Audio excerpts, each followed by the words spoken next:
Bismillahirrahmanirrahim. Assalamualaikum warahmatullahi wabarakatuh. Innal hamdalillah hamdan katsiran thayyiban mubarakan fih kama yuhibbu rabbuna wa yarda. Asyhadu an la ilaha illallah wahdahu la syarikalah wa asyhadu anna Muhammadan abduhu wa rasuluh. Allahumma salli wa sallim mubarik ala Muhammadin wa ala alihi wa sahbihi wa man tabi'ahum bi ihsanin ila yaumiddin. Qala Allah Ta'ala fil Qur'anil Karim, ya ayyuhalladzina amanu taqullaha haqqa tuqatih wa la tamutunna illa wa antum muslimun. Ya ayyuhan nasu taqu rabbakumul ladzi khalaqakum min nafsin wahidah wa khalaqa minha zawjaha wa bassa minhuma rijalan katsiran wa nisaa'a wattaqullaha alladzi tasaaluna bihi wal arham innallaha kana 'alaikum raqiba. Ya ayyuhalladzina amanu taqullaha wa qulu qawlan sadida yuslih lakum a'malakum wa yaghfir lakum dhunubakum wa may yuti'illaha wa rasulahu faqad faza fawzan 'azima. Wa qala Rasulullahi sallallahu alaihi wa ala alihi wasallam, fa inna astaqal hadits kitabullah wa khairul hadi hadi Muhammadin sallallahu alaihi wasallam wa syarrul umuri muhdatsatuha wa kullu muhdatsatin bid'ah wa kullu bid'atin dhalalah wa kullu dhalalatin finnar. Ikhwani fiddin, a'azakumullah, Bapak Ibu hadirin jamaah yang dirahmati Allah Subhanahu wa taala. Syukur alhamdulillah, mari bersama-sama kita awali kajian di malam yang berbahagia ini dengan selalu memperbanyak syukur kehadrat Allah Subhanahu wa taala atas limpahan nikmat, atas limpahan karunia yang telah diberikan oleh Allah Subhanahu wa taala kepada kita, terutama nikmat iman yang dengannya alhamdulillah malam hari ini kita dimudahkan oleh Allah Subhanahu wa taala bisa hadir berada dalam satu majelis yang insya Allah mubarakah. Mudah-mudahan hadirnya kita di majelis ini dicatat oleh Allah Subhanahu wa taala sebagai amal soleh di sisinya. Amin. Salawat ma'asalam mari pula kita haturkan kepada Nabiullah Muhammad Rasulullah sallallahu alaihi wasallam, kepada keluarga beliau, sahabat-sahabat beliau dan umat beliau ila yaumil qiyamah. Ikhwani fiddin, a'azakumullah, Bapak Ibu hadirin jamaah yang dirahmati Allah Subhanahu wa taala, kajian kita di malam yang berbahagia ini akan membahas satu wasiat Rasulullah sallallahu alaihi wasallam yang ditulis oleh Syekh Hamzah Muhammad Soleh rahimahullah taala. Beliau kumpulkan wasiat-wasiat Rasulullah itu dalam satu kitab yang beliau berikan judul Khamsun wa Khamsuna Wasiyatin min wasaya ar-Rasulillahi sallallahu alaihi wasallam, yaitu 55 wasiat Rasulullah sallallahu alaihi wasallam. Ikhwani fiddin, azakumullah, sebelum masuk pada wasiat Rasulullah sallallahu alaihi wasallam yang insyaallah malam hari ini nanti kita bahas wasiat yang pertama, pentingnya kita mempelajari apa yang datang dari Rasulullah sallallahu alaihi wasallam. Kita sebagai umat Rasulullah, apa yang datang dari beliau itu menjadi satu kemestian yang harus kita pelajari. Karena apa yang datang dari Rasulullah sallallahu alaihi wasallam sebagaimana yang Allah Subhanahu wa taala sebutkan di dalam surat An-Najm, surat yang ke-53, ayat yang ketiga dan ayat yang keempat. Apa yang datang dari Rasul itu merupakan bagian dari wahyu. Allah Subhanahu wa taala berfirman, "Wa ma yantiqu anil hawa in huwa illa wahyu yuha." Kata Allah Subhanahu wa taala, dan tidaklah yang terucap, yang diucapkan oleh Rasulullah sallallahu alaihi wasallam itu berdasarkan hawa nafsunya, tidak. In huwa illa wahyu yuha. Akan tetapi yang datang dari Rasulullah sallallahu alaihi wasallam tidak lain wahyu yang telah Allah Subhanahu wa taala sampaikan kepada beliau.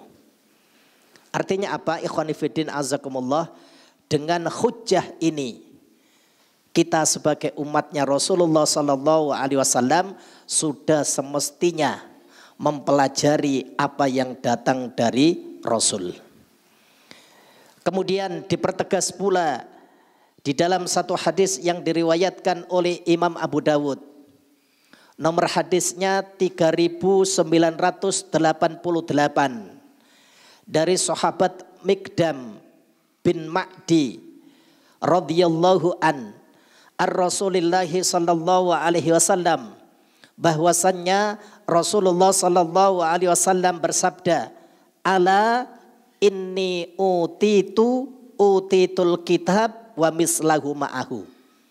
Kata Rasul sallallahu alaihi wasallam, ketahuilah oleh kalian, sesungguhnya aku diberi oleh Allah Subhanahu wa taala Al-Qur'an dan yang semisal dengannya, yang sering kita sebut dengan as-sunnah atau al-hadis as-sahihah, hadis yang sahih. Ikhwan fillah azakumullah, maka menjadi penting untuk kita pelajari apa yang disampaikan oleh Rasulullah sallallahu alaihi wasallam. Apalagi ketika seorang itu mempelajari hadis, mempelajari apa yang datang dari Rasulullah sallallahu alaihi wasallam, akan banyak keutamaan yang bakal diperoleh hamba tersebut. Sebagaimana disebutkan oleh para ulama, di antara keutamaan mereka yang mempelajari apa yang datang dari Rasulullah sallallahu alaihi wasallam, mempelajari hadis sahih yang datang dari Rasul sallallahu alaihi wasallam, Rasul doakan hamba tersebut wajahnya akan cerah dan berseri-seri. Bahkan Rasul sampaikan Allah Subhanahu wa taala akan mengangkat derajatnya. Sebagaimana disebutkan oleh Rasulullah sallallahu alaihi wasallam dalam satu hadis yang diriwayatkan oleh Imam Ahmad. Nomor hadisnya 16.138 dari Muhammad bin Jubair bin Mut'im an abihi, dari bapaknya, qala, dia berkata, qama Rasulullah sallallahu alaihi wasallam bil khaifi mim Mina. Adalah Rasulullah sallallahu alaihi wasallam berdiri di khaif dari Mina. Faqala, maka kemudian beliau bersabda, nadzarallahu imra'an sami'a maqalati fawa'aha summa adda'aha ila man lam yasma'ha. Kata Rasulullah sallallahu alaihi wasallam, sungguh Allah Subhanahu wa taala akan mengangkat derajat seorang hamba. Siapa yang diangkat itu? Mereka yang mendengar sabdaku, kata Rasul, kemudian dia menjaganya, lalu menyampaikan kepada orang yang belum mendengarnya. Doa Rasulullah sallallahu alaihi wasallam atas umat beliau, mereka orang-orang yang menjaga sabda Rasulullah sallallahu alaihi wasallam, hadis sahih yang datang dari Rasulullah sallallahu alaihi wasallam, kemudian menyampaikan kepada yang belum mendengarnya. Ikhwani fillah azakumullah, maka cukup dalil-dalil ini tadi menjadi hujjah bagi kita pentingnya untuk mempelajari wasiat Rasulullah sallallahu alaihi wasallam. Di dalam kitab 55 wasiat Nabi sallallahu alaihi wasallam, As-Syaikh Muhammad Hamzah Muhammad Saleh rahimahullah taala menyebutkan wasiat yang pertama yang disampaikan oleh Rasulullah sallallahu alaihi wasallam adalah berkaitan dengan keutamaan kalimat la ilaha illallah. Beliau membawakan beberapa dalil, beliau membawakan beberapa hadis tentang keutamaan kalimat la ilaha illallah. Hadis yang pertama yang beliau bawakan, hadis yang diriwayatkan oleh Imam Bukhari, nomor hadisnya 6085, bersumber dari sahabat Abu Hurairah radhiyallahu annahu qol. Kata sahabat Abu Hurairah, saya pernah bertanya kepada Rasulullah sallallahu alaihi wasallam, ya Rasulullah, wahai Rasul Allah, man as'atun nasi bi syafa'atika yaumal qiyamah. Siapa ya Rasulullah manusia yang paling berbahagia mendapatkan syafaat Anda pada hari kiamat nanti? Ini bukan perkara yang sepele, ikhwan fillah azakumullah. Karena syafaatnya Rasulullah sallallahu alaihi wasallam yang kita kenal dengan syafaatul udma, itu adalah syafaat yang pasti nanti akan dibutuhkan oleh seluruh manusia, yang awal hingga yang akhir, tidak hanya umatnya Rasulullah sallallahu alaihi wasallam. Sahabat Abu Hurairah menanyakan hal ini. Faqala, maka Rasul kemudian bersabda, laqad dzanantu ya Abu Hurairah Allah yas'alani an hadal hadisi ahadun awwalu minka lima ra'aitu min khirsika alal hadis. Kata Rasulullah ketika mendapatkan pertanyaan itu, Rasul sampaikan, aku sudah menduga bahwa engkau wahai Abu Hurairah orang yang pertama kali menanyakan hal ini kepadaku. Karena aku melihat engkau adalah orang yang bersungguh-sungguh di dalam mencari hadis. Ini satu pujian, ikhwan fillah azakumullah, yang kadang-kadang menurut kita biasa, tapi Masya Allah ketika hal itu terucap dari seorang yang dimuliakan oleh Allah subhanahu wa ta'ala, itu menjadi perkara yang besar. Rasul sampaikan, aku sudah menduga engkau adalah manusia pertama, orang pertama yang bakal menanyakan urusan ini kepadaku. Itu terjadi karena kesungguhan sahabat Abu Hurairah di dalam mempelajari hadis. Dan kita sudah mafhum, ikhwan fillah azakumullah, di antara para sahabat Rasulullah sallallahu alaihi wasallam yang paling banyak meriwayatkan hadis adalah sahabat Abu Hurairah. Peringkat kedua itu ada sahabat Abdullah bin Umar. Beliau sampai meriwayatkan hadis itu kurang lebih 2685. Ya, kalau beliau meriwayatkan berarti hafal. Ya, kita kan belum meriwayatkan sama sekali. Jadi tugas kita berarti belajar. Ya. Maka kemudian Rasul melanjutkan, as'atun nasi bisyafa'atika yaumal qiyamah. Yang paling berbahagia mendapatkan syafaatku pada hari kiamat, man qala la ilaha illallah khalisan min qibali nafsi. Siapa yang mengucapkan kalimat la ilaha illallah, la ma'buda bihaqqin illallah, sebagai konsekuensi dari kalimat itu, tidak ada Tuhan yang berhak disembah kecuali Allah, khalisan. Dia ucapkan kalimat itu dengan ikhlas, dengan tulus, min qibali nafsihi, dari lubuk hati yang paling dalam. Itulah nanti yang paling berbahagia mendapatkan syafaatku pada hari kiamat. Artinya apa? Ikhwan fillah azakumullah. Tidak sekedar kita mengucapkan kalimat la ilaha illallah, tapi betul-betul kalimat itu kita fahami. Dan bagaimana konsekuensi dari kalimat tersebut.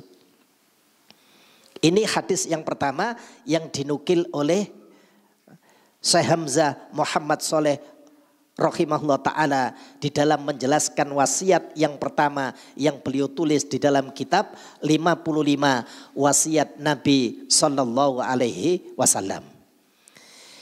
Kemudian hadis yang kedua yang beliau nukil, Sabda Rasulullah sallallahu alaihi wasallam yang diriwayatkan oleh Imam Bukhari, nomor hadisnya 3180, bersumber dari sahabat Ubadah bin Samit radhiyallahu anin Nabi sallallahu alaihi wasallam qal, bahwasanya Nabi sallallahu alaihi wasallam bersabda, man syahida alla ilaha illallah wahdahu la syarikalah, barang siapa yang bersaksi bahwasanya tidak ada sesembahan yang berhak disembah kecuali Allah saja, la syarikalahu, kemudian dia tidak menyekutukan Allah subhanahu wa ta'ala, artinya tauhidullahnya beres. Ini satu paket. Mentauhidkan Allah subhanahu wa ta'ala itu menghendaki agar kita ini meniadakan seluruh sesembahan selain Allah subhanahu wa ta'ala. Siapa yang bersaksi dengan kalimat itu, wa anna Muhammadan abduhu wa rasuluh, kemudian dia bersaksi bahwasanya Muhammad itu adalah hamba dan utusan Allah. Yang namanya hamba berarti ada kewajiban untuk berbakti kepada Allah subhanahu wa ta'ala. Jangan sampai kemudian kita mensejajarkan Rasulullah sallallahu alaihi wasallam dengan Allah subhanahu wa ta'ala. Mengapa ini kita sampaikan? Karena banyak di antara saudara-saudara kita yang mengaku beriman kepada Allah subhanahu wa ta'ala, kadang-kadang ketika mereka berdoa, mereka berwasilah, bertawassul dengan kemuliaan yang dimiliki oleh Rasulullah sallallahu alaihi wasallam, bijahi Muhammadin sallallahu alaihi wasallam, dengan kemuliaan Rasulullah sallallahu alaihi wasallam, kemudian orang itu meminta. Nah, perkara ini menjadi perkara yang terlarang. Karena Rasulullah SAW itu adalah hamba, wa rasuluhu, dan Rasul itu adalah utusan. Kita saksikan hal itu. Wa anna Isa Abdullah wa rasuluhu wa kalimatuhu alqaha ila Maryam wa ruhum minhu. Dan siapa yang bersaksi bahwasanya Isa adalah hamba Allah. Jadi Isa itu bukan Tuhan. Isa itu bukan anak Allah. Maha suci Allah dari perkara itu. Isa itu adalah hamba Allah dan Rasulnya. Kita pun menyaksikan bahwasannya kalimat yang diberikan oleh Allah subhanahu wa ta'ala kepada Maryam, serta ruh yang Allah tiupkan ke dalam rahimnya Maryam, itu adalah datangnya dari Allah subhanahu wa ta'ala. Makanya kalau kita melihat jengkelnya Rasulullah SAW dengan ahlul kitab itu berkaitan dengan ini salah satunya. Munculnya konsep mubahalah. Karena Rasul dibantah berkaitan dengan ini. Rasul sudah sampaikan bagaimana Allah subhanahu wa ta'ala mewahyukan kepada beliau penciptaan Isa itu sama dengan penciptaan Nabiullah Adam alaihissalam. Kalau Nabiullah Isa alaihissalam itu Allah berfirman kun, jadilah, maka jadi. Tapi melalui ruh yang ditiupkan ke dalam rahimnya Maryam, ibunya Nabiullah Isa alaihissalam. Itu kemudian ahlul kitab, orang-orang Nasrani menjadikan Nabiullah Isa sebagai salah satu dari 3 Tuhan. Maka Allah kemudian sebutkan di dalam surat Al-Ma'idah, surat yang kelima ayat 72 dan 73. Orang yang mengucapkan itu lakot kafaro, sungguh-sungguh telah kafir. Orang yang mengucapkan bahwasanya Isa ibnu Maryam adalah Allah, kafir orang itu. Kemudian ayat 73 menyatakan orang yang mengatakan bahwasanya Isa adalah salah satu dari 3 Tuhan, maka orang itu telah kafir. Jelas sekali jemaah sekalian. Lah kalau Nabiullah Isa alaihissalam oleh manusia kemudian dijadikan salah satu dari 3 Tuhan, maka yang paling layak adalah Nabiullah Adam. Karena Nabi Adam itu tidak punya bapak, juga tidak punya ibu. Diciptakan oleh Allah Subhanahu wa ta'ala dari tanah. Allah berfirman, kun, jadilah, maka jadi. Ya. Kalau itu dianggap Nabiullah Isa alaihissalam, ya, dalam penciptaannya itu memiliki sesuatu yang luar biasa. Kalau Nabiullah Isa alaihissalam itu dijadikan salah satu dari 3 Tuhan, karena memang Nabiullah Isa alaihissalam memiliki banyak keutamaan. Misalnya beliau meniupkan, ya, pada mainan burung yang terbuat dari tanah. Kemudian burung itu bisa terbang. Sebagaimana yang Allah sebutkan di dalam surat Ali Imran, bagaimana keutamaan atau mukjizat yang Allah berikan kepada Nabiullah Isa alaihissalam. Jika demikian, Ibrahim alaihissalam juga pantas untuk mendapatkan hal itu. Mengapa? Karena Ibrahim alaihissalam di dalam surat Al-Baqarah ayat 261, ketika beliau meminta kepada Allah Subhanahu wa ta'ala, tunjukkan ya Allah, bagaimana engkau menghidupkan orang yang mati. Maka Allah tanya, apakah engkau tidak beriman wahai Ibrahim? Kata Nabiullah Ibrahim, sungguh aku orang yang beriman, tapi aku ingin meneguhkan keimanan yang ada pada diriku. Apa kata Allah Subhanahu wa ta'ala? Kalau begitu Ibrahim, ambil 4 ekor burung, kemudian cincang, jadi disembelih, jadikan 1 anggota badannya itu. Kemudian tempatkan pada masing-masing bukit. Berdoalah kepadaku, niscaya anggota badan itu, anggota tubuh dari burung itu akan mencari anggotanya sendiri-sendiri. Dan itu disaksikan oleh Nabiullah Ibrahim alaihissalam. Dicincang betul jemaah sekalian. Kemudian dibuat beberapa pondokan, diletakkan pada masing-masing bukit. Beliau berdoa kepada Allah Subhanahu wa ta'ala, burung itu mencari anggota tubuhnya sendiri-sendiri. Itu Allah sebutkan di dalam surat Al-Baqarah ayat 261. Maka Ibrahim sangat layak untuk disembah kalau demikian. Tetapi perkara itu adalah bukan perkara yang diperintahkan.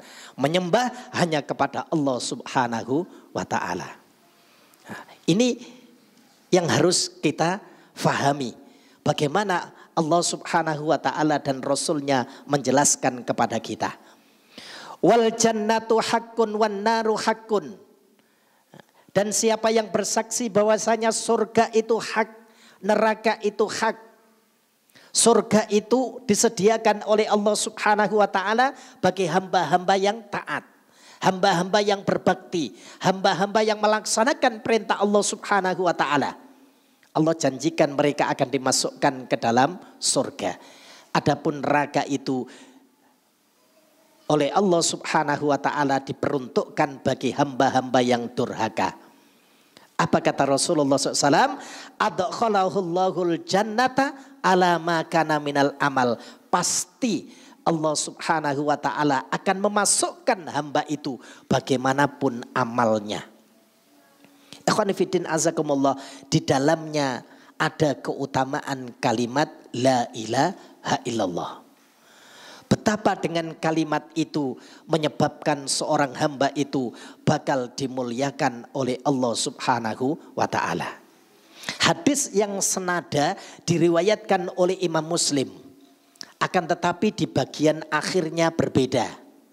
Imam Muslim menyebutkan adkhalahullahu min ayyi abwabil jannah as-samaniyati sya'a.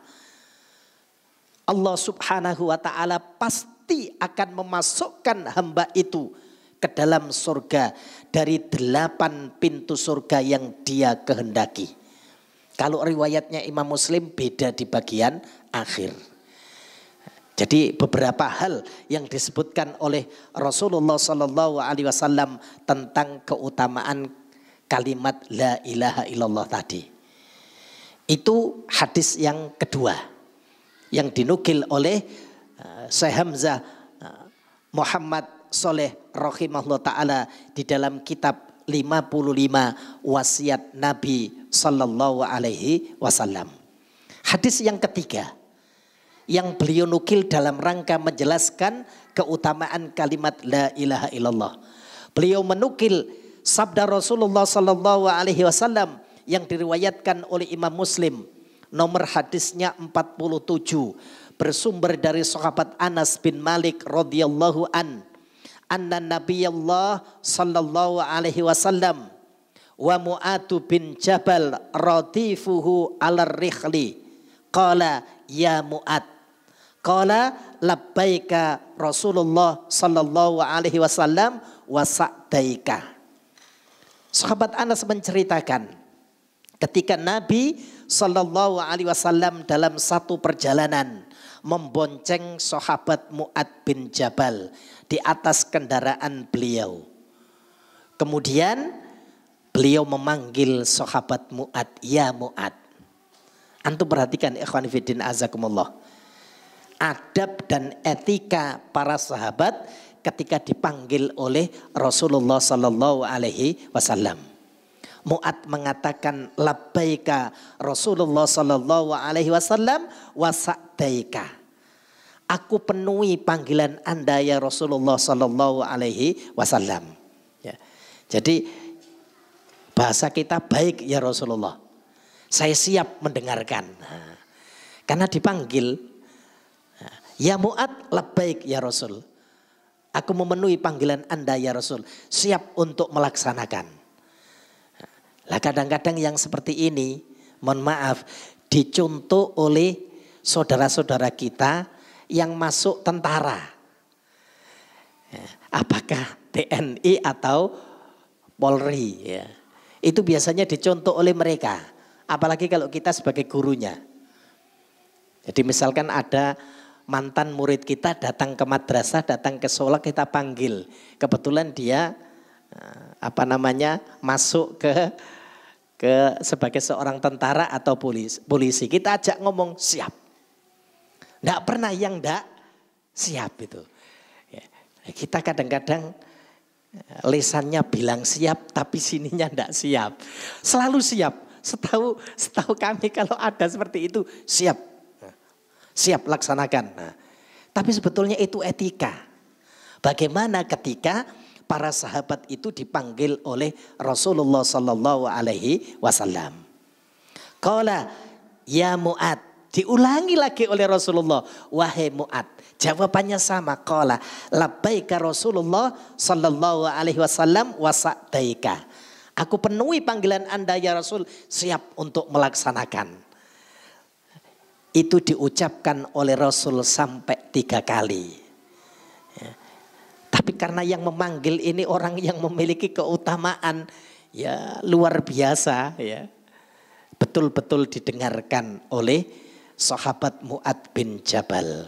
Qala, Rasul kemudian bersabda, ma min abdin yashhadu an la ilaha illallah wa anna Muhammadan abduhu wa rasuluh illa harramahullah 'alan nar. Rasul sampaikan, wahai Mu'adz, ya, barang siapa yang mengucapkan 2 kalimat syahadat, bersaksi bahwasanya tidak ada Tuhan yang berhak disembah kecuali Allah subhanahu wa ta'ala, dan Muhammad itu adalah hamba dan utusannya, illa harramallah alaihin nar. Benar-benar Allah subhanahu wa ta'ala ya, haramkan atas hamba itu dari nerakanya. Loh, Masya Allah jamaah sekalian. Ya, kalau begitu setiap kita yang 2 kalimat syahadatnya tidak batal, berdasarkan riwayat ini pasti selamat dari neraka. Itulah kenapa banyak riwayat-riwayat yang menyebutkan tentang keutamaan kalimat la ilaha illallah. Kita sering mendengar hadis berkaitan dengan al-bitaqah. 1 kartu kecil yang bertuliskan 2 kalimat syahadat dalam riwayatnya Imam Tirmidzi. Tapi riwayat yang lain dalam riwayat Imam Muslim bertuliskan kalimat la ilaha illallah. Setelah ditimbang itu ternyata al-bitaqah, kartu kecil yang bertuliskan 2 kalimat syahadat atau bertuliskan kalimat la ilaha illallah itu lebih berat dibandingkan 99 catatan amal keburukan. 1 catatan amal sejauh mata memandang. Oh, Masya Allah, luar biasa.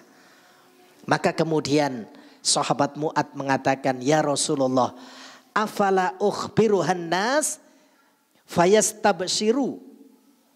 Maka kemudian sahabat Mu'ad, bolehkah aku ya Rasulullah memberitahukan perkara ini kepada manusia agar mereka itu bergembira. Kata Rasul sallallahu alaihi wasallam, qala idza yattaqilu fa akhbaro biha. Rasul sampaikan ya kurang lebih jangan, khawatirnya nanti mereka hanya bersandar dengan kalimat itu. Maka kemudian dalam riwayat ini disebutkan ketika sahabat Mu'ad menghadapi kematian, beliau khawatir disebut atau menyembunyikan apa yang datang dari Rasul, beliau sampaikan hadis ini. Artinya apa? Ikhwanifiddin azakumullah.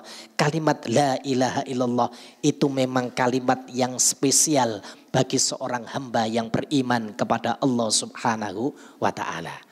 Kita jaga kalimat itu. Kita amalkan konsekuensinya. Fa insya Allah keadaan kita akan menjadi keadaan yang baik. Baik ketika kita menjalani kehidupan dunia, lebih-lebih nanti kita bertemu dengan Allah subhanahu wa ta'ala. Ikhwanifidin azakumullah, apa pelajaran yang bisa kita ambil? Para ulama menyebutkan dari hadis-hadis yang dinukil tadi. Di antara pelajaran yang bisa kita ambil yang pertama, salah satu konsekuensi bagi seorang muslim yang telah mengucapkan syahadat, yang telah mengucapkan 2 kalimat syahadat, yang di dalamnya bersaksi bahwasanya tidak ada, bahwasanya Muhammad itu adalah hamba dan utusannya. Salah satu konsekuensinya adalah tasdiquhu fima akhbarohu.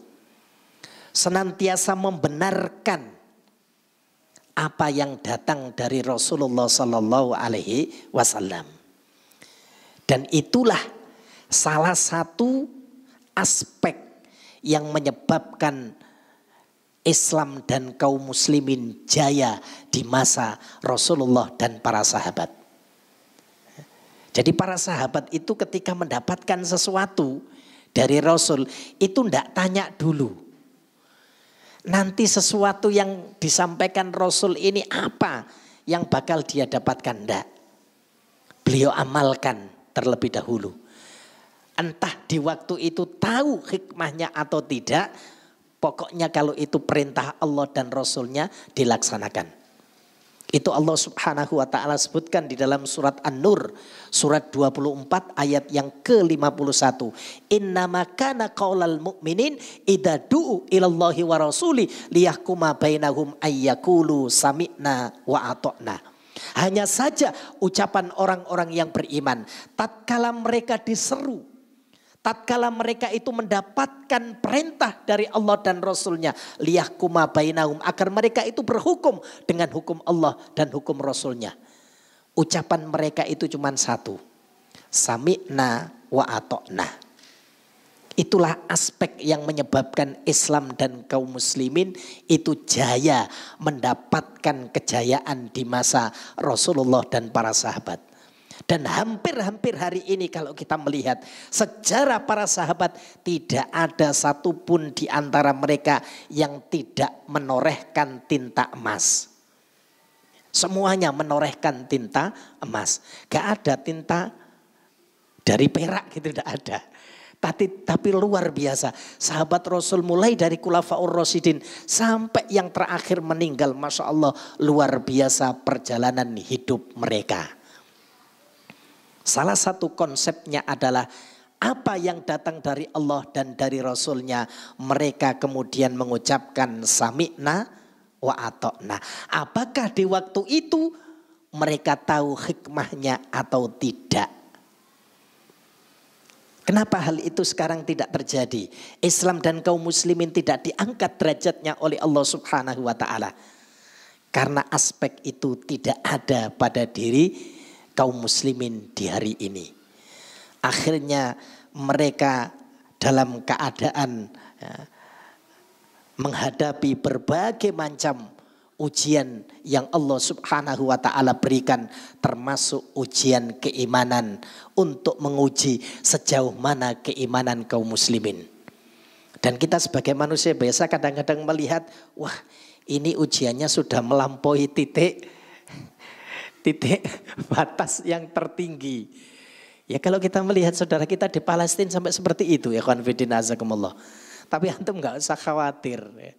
Karena Rasul sudah mengkabarkan saudara-saudara kita yang ditakdirkan oleh Allah Subhanahu wa ta'ala ya, bertempat tinggal di negeri Syam, itu memang keadaannya berbeda dengan kaum muslimin yang ada di negeri selain negeri Syam.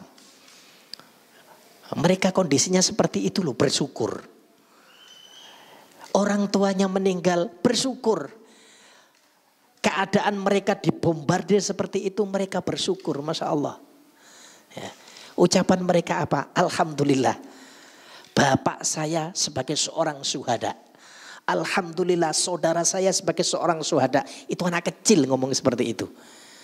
Memang mereka ditakdirkan oleh Allah Subhanahu wa ta'ala dengan keadaan seperti itu. Pantas kalau kemudian nanti di akhir zaman Islam pun akan dibuat jaya oleh Allah Subhanahu wa ta'ala di negeri Syam. Kita yang tidak berada di sana itu sebagai pendukung bagaimana Islam dan kaum muslimin ini nanti akan dimuliakan oleh Allah Subhanahu wa ta'ala.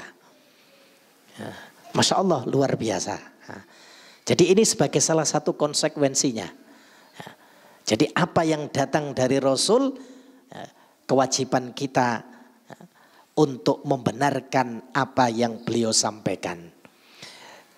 Dan beliau sendiri ya tidak tahu menahu tentang keadaan apa yang nantinya bakal terjadi.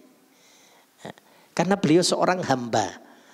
Di dalam salah satu ayat surat Al-An'am ayat yang ke-50 terkait dengan perkara-perkara yang tidak beliau ketahui, yaitu perkara gaib, beliau sampaikan. Ya. Jadi beliau itu tidak mengetahui perbendaharaan yang ada di sisi Allah Subhanahu wa ta'ala. Kalau toh beliau itu tahu, tentu beliau akan mencari jalan untuk menyelamatkan diri dari hal tersebut. Nah, ini pelajaran pertama. Ikhwan fillah azakumullah. Kemudian pelajaran yang kedua dari hadis-hadis yang telah dinukil tadi.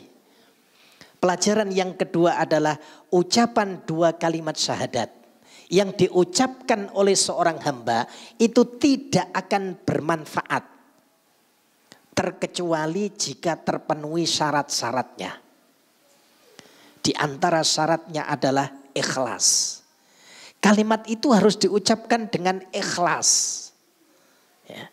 Lahir dari lubuk hati, tidak sekedar ucapan lisan, tapi betul-betul menjadi pakaian bagi kita. Itu nanti akan bermanfaat.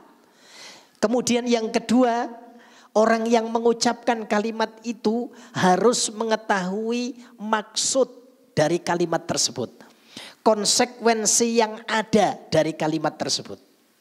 Sudah mengucapkan kalimat la ilaha illallah, kepengin kaya, tapi mintanya kepada selain Allah, ya keliru. Ya. Maka kadang-kadang banyak kita dapati, ya. Kalau di daerah di daerah kami asli dari Lamongan, itu biasanya kalau orang usaha, ya, apapun bentuknya, misalnya yang terkenal dari Lamongan itu soto Lamongan, gitu. Ya. Supaya soto ini nanti laris, untuk apa yang dipakai untuk ngambil nasi itu. Entong itu tidak mau beli dari yang lain. Belinya harus dari Lamongan. Itu ada satu etikot sampai seperti itu. Kalau dia membuat sambal, apakah nanti Lamongan itu terkenal soto Lamongan atau pecel lele? Ya. Tapi pecel lelenya itu biasanya dikasih wijen. Itu cobeknya ndak mau beli dari mana-mana. Harus beli dari Lamongan. Bahasa kita itu jimat. Barang siji di rumah. Hati-hati dengan barang siji sing di rumah. Ya. Keliru sandal dadi loro. Jadi Masya Allah luar biasa. Ya. Sampai punya etikot seperti itu. Padahal tidak demikian. Ketika kita sudah mengucapkan kalimat la ilaha illallah, Allah subhanahu wa ta'ala yang bakal menanggung segala urusan kita. Ya kalau kita kepingin mendapatkan keberkahan dari apa yang kita miliki, ya kita cari sarananya. Apa sarannya? Ikhtiar. Apa sarananya? Bangun di malam hari. Apa sarananya? Di waktu longgar, ketika di waktu duha kita melaksanakan sholat duha. Apa salah? Enggak, ikhwan fillah azakumullah. 2 rakaat di waktu duha, kata Rasul sallallahu alaihi wasallam, itu kalau dilakukan oleh seorang hamba. Hamba itu ibarat bersedekah 360 persendian yang ada di tubuhnya. Padahal Allah subhanahu wa ta'ala sebutkan di dalam surat Al-Baqarah, masalul ladhina yunfikuna amwalahum fi sabilillah kamasali habba ambatat sab'a sanabila fi kulli sumbulatim mi'atu habba wallahu yudha'ifu liman yasha wallahu wasi'un alim. Perumpamaan orang yang mengeluarkan infak atau sedekah di jalan Allah subhanahu wa ta'ala itu seperti menabur sebiji benih. Kemudian benih itu menumbuhkan pohon. Pohon itu ada 7 dahan. Masing-masing dahan ada 100 biji. Satu kebaikan yang dia lakukan, satu infak, satu sedekah yang dia lakukan dilipat gandakan oleh Allah menjadi 7 kali lipat sampai 700 kali lipat. Wallahu yudha'ifu liman yasha. Dan Allah subhanahu wa ta'ala melipat gandakan bagi siapa yang Allah kehendaki. Itulah kenapa masyarakat kita itu punya mindset, punya cara pandang. Kalau kepingin berkah kehidupannya, hartanya, ya perbanyak sholat duha. Itu tidak salah, ikhwan fillah azakumullah. Meskipun tidak ada dalil yang menyebutkan sholat duha itu menyebabkan kaya. Itu tidak ada. Ya, tapi diambil dari hal tersebut. Kalau yang tekstual seperti itu, yang ucapan Rasul, satu ibadah bisa menghilangkan kemiskinan, itu disebutkan oleh Rasulullah haji dan umroh.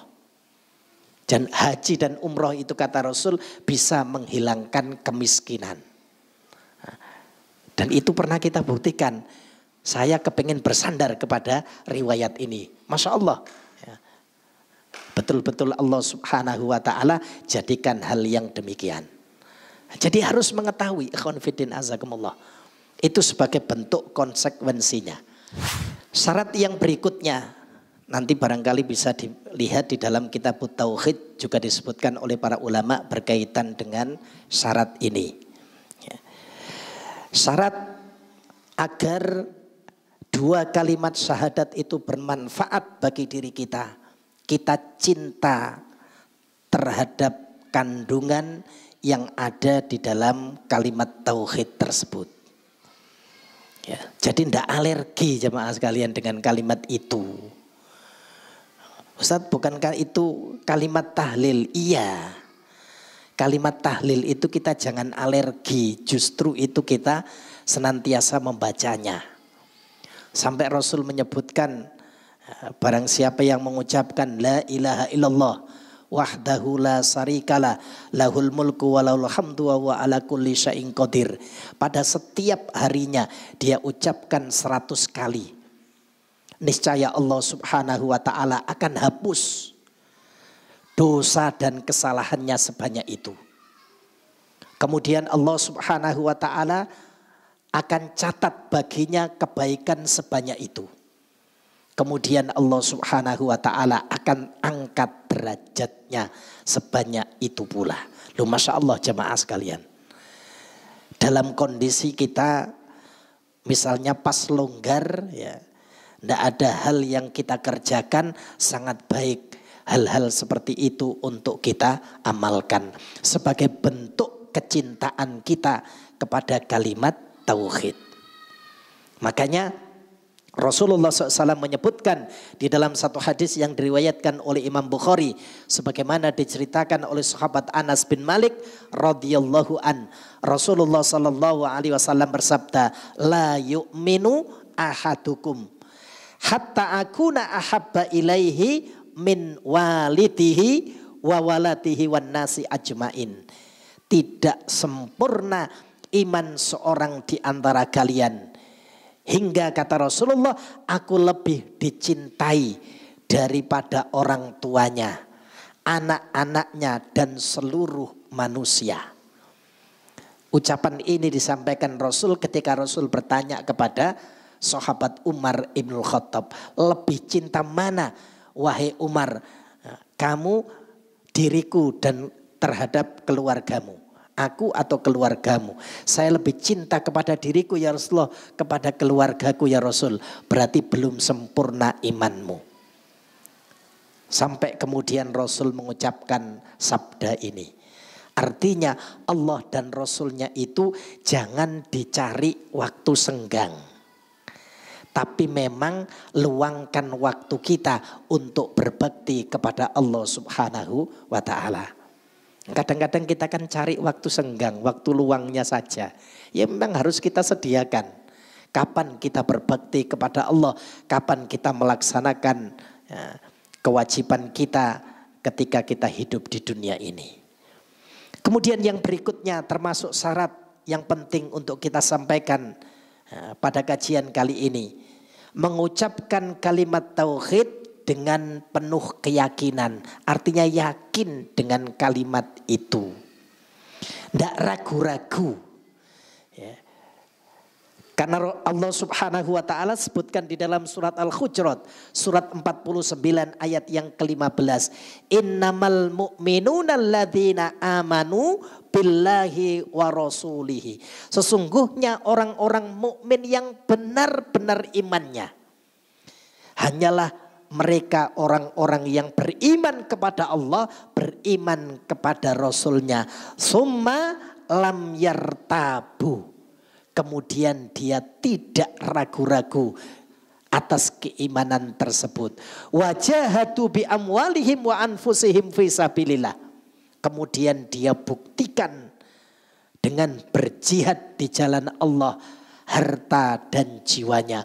Bersungguh-sungguh mencurahkan apa yang dia miliki di jalan Allah Subhanahu wa ta'ala. Masing-masing kita berbeda. Maka mana yang dimudahkan oleh Allah Subhanahu wa ta'ala untuk kita, seyogyanya kita bisa istiqomah. Misalnya kita dimudahkan oleh Allah Subhanahu wa ta'ala, ya, dari jalan kita ini hadir di majelis ilmu, jangan sampai perkara itu menyebabkan kita ini lalai. Maka istiqomah di jalan itu. Bisa jadi saudara kita yang lain, dia tidak berkesempatan untuk mendapatkan keadaan itu. Maka dia bersungguh-sungguh di jalan Allah melalui jalan yang lain. Apa kata Allah Subhanahu wa ta'ala ketika menutup ayat ini? Ulaika humus shadiqun. Mereka itulah orang-orang yang benar imannya. Jadi dia mencurahkan apa yang dia miliki berupa harta dan jiwanya di jalan Allah Subhanahu wa ta'ala. Kemudian syarat yang lain yang penting untuk kita sampaikan, ya, agar dua kalimat syahadat atau kalimat tauhid itu bermanfaat bagi kita, kita menerima dan taat terhadap konsekuensi kalimat tersebut. Allah Subhanahu wa taala berfirman di dalam surat Luqman surat 31 ayat yang ke-22, "Wa may yuslim wajhahu ilallahi wa huwa muhsinun faqad istamsaka bil urwatil wusqa." Siapa saja yang berserah diri kepada Allah Subhanahu wa taala sedang dia seorang yang muhsin, seorang yang berbuat kebajikan, kata Allah Subhanahu wa taala, maka sungguh dia telah berpegang teguh kepada tali yang amat kuat yang tidak akan putus. Loh, Masya Allah, luar biasa. Berserah diri kepada Allah itu berarti dia mau menerima dengan berlapang dada apa yang menjadi konsekuensi dari kalimat tauhid tersebut, dari dua kalimat syahadat. Allah Subhanahu wa taala kemudian menutup, wa ilallah akibatul umur, hanya kepada Allah Subhanahu wa taala kesudahan segala urusan. Ini pelajaran yang kedua. Ikhwan fillah azakumullah. Jadi dari hadis-hadis yang dinukil tadi berkaitan dengan keutamaan kalimat la ilaha illallah. Salah satu pelajaran yang bisa kita ambil, ucapan dua kalimat syahadat itu tidak akan bermanfaat terkecuali kita penuhi syarat-syaratnya. Dan apa yang dijanjikan oleh Allah dan Rasulnya pasti akan dapat kita raih. Kemudian yang berikutnya termasuk pelajaran yang bisa kita ambil dari hadis-hadis yang disampaikan tadi. Bahwasannya hadis di atas semuanya menunjukkan tentang keutamaan kalimat la ilaha illallah. Seorang hamba itu akan mendapatkan surganya Allah Subhanahu wa taala ketika menjaga kalimat ini. Seorang hamba itu akan mendapatkan derajat yang tinggi di sisi Allah Subhanahu wa taala dengan menjaga kalimat ini. Maka tidak berlebihan kalau ada riwayat yang lain sampai menyebutkan mangkana akhiru kalamihi la ilaha illallah dakhalal jannah. Barang siapa yang akhir perkataannya, yaitu sebelum dia meninggal dunia, ya, akhir perkataannya kalimat ini la ilaha illallah, maka kata Rasul dakhalal jannah. Dan masih banyak lagi dari keutamaan ini. Yang pasti kalimat la ilaha illallah itu adalah kalimat yang spesial bagi hamba yang beriman kepada Allah Subhanahu wa taala. Kemudian termasuk juga faedah yang bisa kita ambil, pelajaran yang bisa kita ambil. Pada hadis di atas Rasul menyebutkan berkaitan dengan syafaat. Tidak semua hamba Allah Subhanahu wa taala berhak memberikan syafaat. Apalagi syafaatul udma. Apa syarat yang nanti setiap hamba itu mendapatkan hak untuk memberikan syafaat? Syafaat syaratnya itu ada izin dari Allah Subhanahu wa ta'ala. Kalau tidak diizinkan oleh Allah, tidak bisa memberikan syafaat. Manusia akan datang kepada Nabiullah Adam alaihissalam, tapi Nabi Adam tidak diberikan izin. Mengapa? Karena beliau berdasarkan penjelasan riwayat yang lain melanggar apa yang Allah Subhanahu wa taala larang. Wala taqrabu hadhihi sajarah. Jangan sekali-kali kamu mendekati pohon ini wahai Adam. Justru Nabiullah Adam beserta istrinya memakan buahnya. Akhirnya beliau berdua bertobat kepada Allah Subhanahu wa taala. Yang kita kenal tobat Rabbana dzalamna anfusana wa illam taghfir lana wa tarhamna lanakunanna minal khasirin. Akhirnya tobatnya Nabiullah Adam diterima oleh Allah Subhanahu wa taala. Nabiullah Ibrahim alaihissalam yang kita kenal sebagai bapaknya para nabi tidak diberikan izin. Karena dalam satu riwayat disebutkan Nabiullah Ibrahim itu dianggap oleh kaum beliau itu berdusta sebanyak 3 kali. Padahal beliau tidak berdusta. Hanya orang yang memahami dianggap Ibrahim ini berdusta. Saat kaumnya itu menyembah berhala, Nabi Ibrahim diajak. Ayo Ibrahim bareng-bareng menyembah Tuhan kami. Itu disebutkan oleh Allah di dalam surat Shofat. Kemudian beliau menjawab, ana sakimun, aku dalam keadaan sakit. Padahal Ibrahim tidak sakit. Syekh Abdurrahman As-Sa'di rahimahullah ta'ala menyebutkan ucapan Nabiullah Ibrahim itu kepingin menunjukkan beliau sakit melihat umatnya yang menyembah berhala. Jadi bukan sakit zahirnya. Beliau sakit melihat umatnya melakukan hal yang demikian. Ucapan yang kedua ketika kaumnya mengetahui yang menghancurkan berhala itu adalah Ibrahim. Karena ada saksi-saksi yang tahu hal itu. Maka Nabiullah Ibrahim menjawab, tanyakan kepada yang membawa kapak. Kebetulan beliau letakkan kapak itu pada berhala yang paling besar. Maka kaumnya mengatakan, bagaimana mungkin berhala itu bisa berbicara? Maka Nabiullah Ibrahim menjawab, kalau berhala itu tidak bisa berbicara, kenapa berhala itu disembah? Itu bagi kaumnya beliau berdusta. Kemudian yang ketiga berkaitan dengan ketika beliau memasuki satu negeri bersama istri beliau. Beliau ucapkan, beliau sampaikan kepada istrinya, kalau nanti ditanya oleh penguasa negeri tersebut, sampaikan bahwasanya dirimu adalah saudaraku. Kata istrinya, loh aku ini istri Anda, istrimu wahai Ibrahim. Kenapa harus mengucapkan kalimat itu? Karena kalau ketika engkau mengucapkan engkau adalah istriku, engkau bakal direbut dariku. Bukankah di negeri ini yang beriman hanya kita berdua? Engkau adalah saudara seiman seakidah. Jadi ucapan Nabi Allah Ibrahim itu sebetulnya tidak dusta. Tapi karena sebab itu beliau tidak diberikan izin oleh Allah Subhanahu wa ta'ala untuk memberikan syafaat. Berarti syarat yang pertama harus ada izin dari Allah Subhanahu wa ta'ala. Allah sebutkan di dalam surat Yunus, surat yang ke-10 ayat yang ketiga. Allah Subhanahu wa ta'ala berfirman, inna rabbakumullahu alladzi khalaqas samawati wal arda fi sittati ayyam summastawa 'alal arsy yudabbirul amra ma min syafi'in illa min ba'di idnihi. Dzalikumullahu rabbukum fa'buduhu afala tadakkarun.